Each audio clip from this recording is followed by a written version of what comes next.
যে আলোচনা আমরা করব সূরাতুল লাহাব, কোরআনুল কারীমের 111 নম্বর সূরা।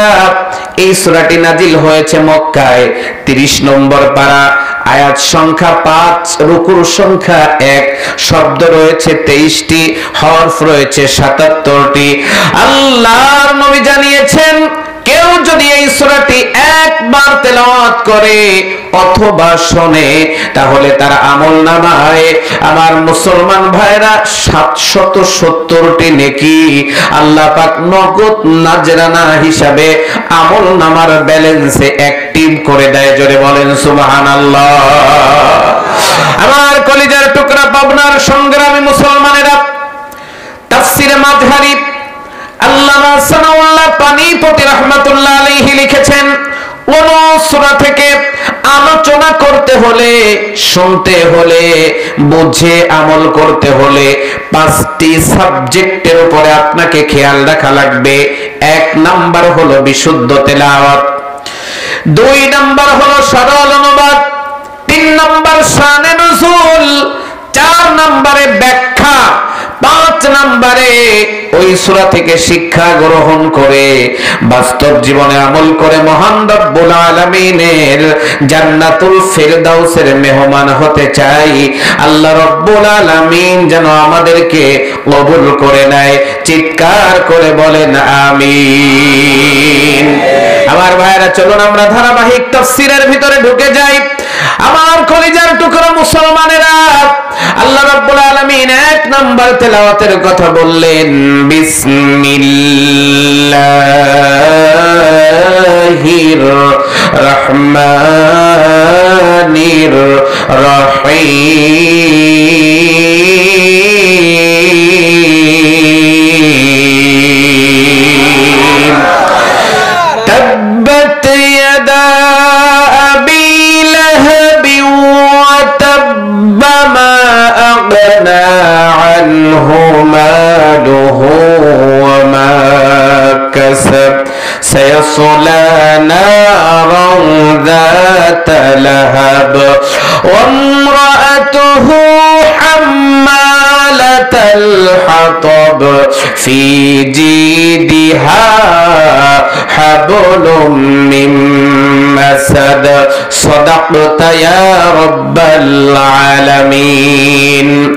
আমরা তেলাওয়াত শুনলাম, আল্লাহ রাব্বুল আলামিন বলছেন, তাব্বাত ইয়াদা আবি লাহাবি ওয়া তাব, ধ্বংস হোক আবু লাহাবের 2 হাত, ধ্বংস হোক আবু লাহাব নিজেও। মা আগনা আনহু মালুহু ওয়া মা কাসাব, তার ধন সম্পদ এবং সে যা অর্জন করেছে তা তার কোনোই কাজে আসেনি। সায়াসলা নারান যাতা লাহাব, অচিরেই সে শিখা বিশিষ্ট জাহান্নামের অগ্নিকুণ্ডে নিক্ষিপ্ত হবে। ওয়া ইমরাআতুহু হাম্মালাতাল হাতাব, এবং তার স্ত্রীও যে ছিল ইন্ধন বহনকারিণী। কলিজার টুকরা মুসলমানেরা, সর্বশেষ আয়াতে আমার আল্লাহ বলেন, ফি জিদিহা হাবলুম মিন মাসাদ, এবং তার গলায় শক্ত পাকানো রশি বাঁধা থাকবে। আমরা তেলাওয়াত শুনলাম, সরল অনুবাদ শুনলাম, এবার চলুন শানে নুজুলের দিকে চলে যাই। অত্যন্ত চমৎকার একটি তাফসীর আপনাদেরকে উপহার দিতে আমি চলেছি। আমার ভাইয়েরা, তাফসীরে কুরতুবীর ভিতরে ইমাম কুরতুবী রাহমাতুল্লাহ আলাইহি সূরা লাহাবের শানে নুজুল বর্ণনা করতে গিয়ে বুখারী শরীফের 4770 নম্বর হাদিস খানা দলিল হিসাবে পেশ করেছেন। রাসূলের বিখ্যাত সাহাবী ইবনে আব্বাস রাদিয়াল্লাহু তাআলা আনহু বলেন, লাম্মা নাযালাত ওয়া আনজির আশীরাতাকাল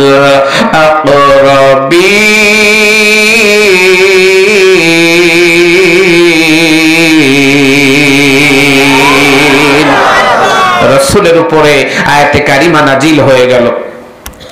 হে নবী, আপনি আপনার নিকটতম আত্মীয়দেরকে জাহান্নামের ভীতি প্রদর্শন করুন। আপনার নিকটতম আত্মীয় যারা জাহান্নামের ভয় আগে পাওয়ার দাবিদার তারা। এই আয়াতে কারিমা নাজিল হলো যখন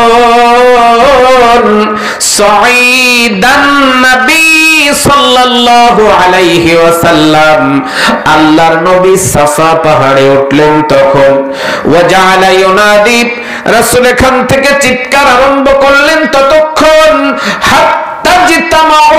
তার জাতির লোকেরা সেখানে উপস্থিত হলো না যতক্ষণ।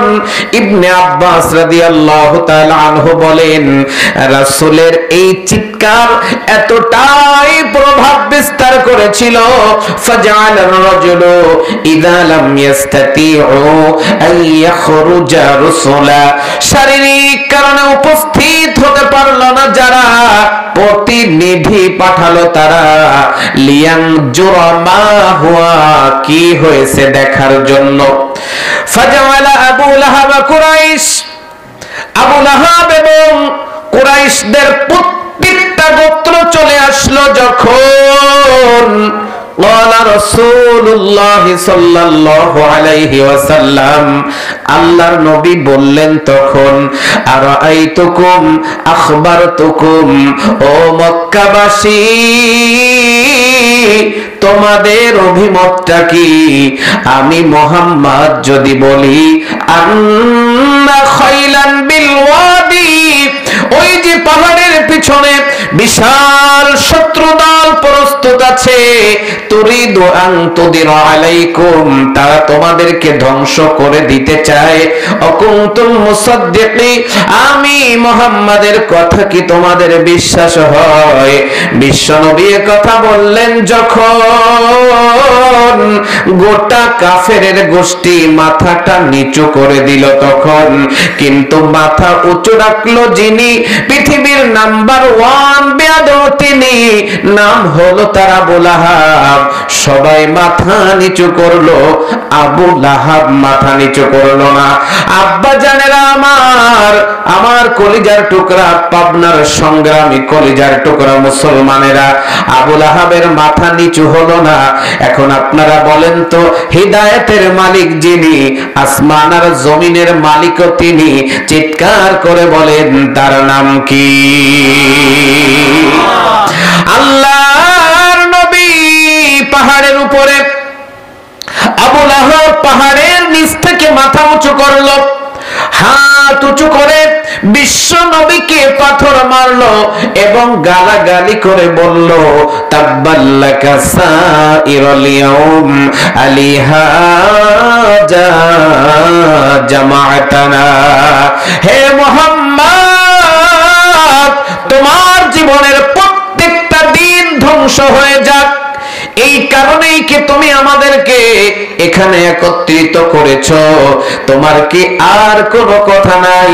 আল্লাহর কথা, রাসূলের কথা, জান্নাতের কথা, জাহান্নামের কথা, নীতির কথা, নৈতিকতার কথা, পৃথিবীতে আল্লাহর কথা মেনে চলা ছাড়া আর কি কোনো কথা নাই তোমার কাছে? অতএব বোঝা গেল আবু লাহাবদের কাছে আল্লাহর কথার কোনো মর্যাদা নাই, ওদের কাছে রাসূলের কথার কোনো মর্যাদা নাই, জান্নাতের কথার কোনো মর্যাদা নাই, জাহান্নামের কথার কোনো মর্যাদা নাই। ওদের কাছে মর্যাদা হলো মমতাজের গানের প্যান্ডেল, পুতুল না সার্কাস আর নসিমন আর উলঙ্গ আর বেহায়াপনা। জোরে বলেন ঠিক না বেঠিক? আমার ভাইরাই, হযরত মাওলানা মমতাজ যিনি গর্তের ভিতরে পালিয়েছেন, তিনি সংসদে দাঁড়িয়ে বলতো, উনি বুখারী, মুসলিম, আবু দাউদ, তিরমিজি আর ইবনে মাজাহ, নাসাই আর কোরআনুল কারীম খতম দেওয়া সব আমার শেষ, সোনার বাংলাদেশ। এরপরে আবার স্টেজে আসতো যখন, নাকের দুল, কানের ফুল, গলার মালা, হাতার হাতের বালা, পায়ের নুপুর আর কানের ঝুমকা, লিপ লাইনার আর মাস্কারা, আশকারা আর আইলিনার, কপালের টিপার লাল টুকটুকে শাড়ি আর পেন্সিল শো পরে স্টেজে এসে ইলিশ মাছের পেটি বের করে দিয়ে মাজা দোলানি দিত যখন। 80 বছরের বড় মানুষ 16 বছরের যুবকের মতো শরীরে এনার্জি চলে আসতো তখন। জোরে বলেন ঠিক না বেঠিক? আপনাদের কি খুব কষ্ট হয়ে যাচ্ছে নাকি? আমার কলেজের টুকরা মুসলমানেরা, কিন্তু মমতাজ আপার গানের প্যান্ডেলের চাইতে আল্লাহর কোরআনের মর্যাদা চিৎকার করে বলা লাগবে আছে না নাই? এই জন্য আমার মুসলমান ভাইরা আবু লাহাব নবীজির ধ্বংস কামনা করলো। আল্লাহ রাব্বুল আলামিন ডাক দিয়ে বলে, জিবরাইল আর করো না দেরি, চলে যাও তাড়াতাড়ি। আবু লাহাবের মুখটা ব্যস্ত আমার নবীর ধ্বংস কামনায়, আর হাত দিয়ে আমার নবীকে আঘাত করতে চায়। আমি আল্লাহর কি আর সহ্য হয়? জিবরাইল আমার নবীকে জানিয়ে দাও আমার নবীর জীবনের একটা দিনও ধ্বংস হবে না, বরং যে আমার নবীকে অভিশাপ দিয়েছে আমি আল্লাহ নিজেই তাকে অভিশাপ দিলাম। তাব্বাত ইয়াদা আবি লাহাবি ওয়া তাব, ধ্বংস হোক আবু লাহাবের দুই হাত, ধ্বংস হোক আবু লাহাব নিজেও। আমার আল্লাহ যদি ডাইরেক্ট কাউকে অভিশাপ দেয়, ওকে বাঁচানোর ক্ষমতা পৃথিবীর কারোর নাই, ডোনাল্ড ট্রাম্পেরও নাই, এই মোদি দাদারও নাই। জোরে বলেন ঠিক না বেঠিক? আল্লাহ রাব্বুল আলামিন বলেন, ইন্নাল্লাহা লা ইয়াযলিমুন নাসা শাইআ ওয়ালাকিন্নান নাসা আনফুসাহুম ইয়াযলিমুন। আল্লাহ রাব্বুল আলামিন বলে, যারা মানুষের উপরে, মুমিনদের উপরে যারা জুলুম করে, আমি আল্লাহ রব্বুল আলামিন নিজেই তাদের বিরুদ্ধে আমি আল্লাহর আদালতে মামলা দায়ের হয়ে যাবে। আমার কলিজার টুকরা মুসলমানেরা, অন্য আয়াতে আমার আল্লাহ বলেন, ইন্নাল্লাযীনা ফাতানুল মুমিনিনা ওয়াল মুমিনাত সুম্মা লাম ইয়াতুবু ফালাহুম আযাবু জাহান্নাম ওয়া লাহুম আযাবুল হারিক।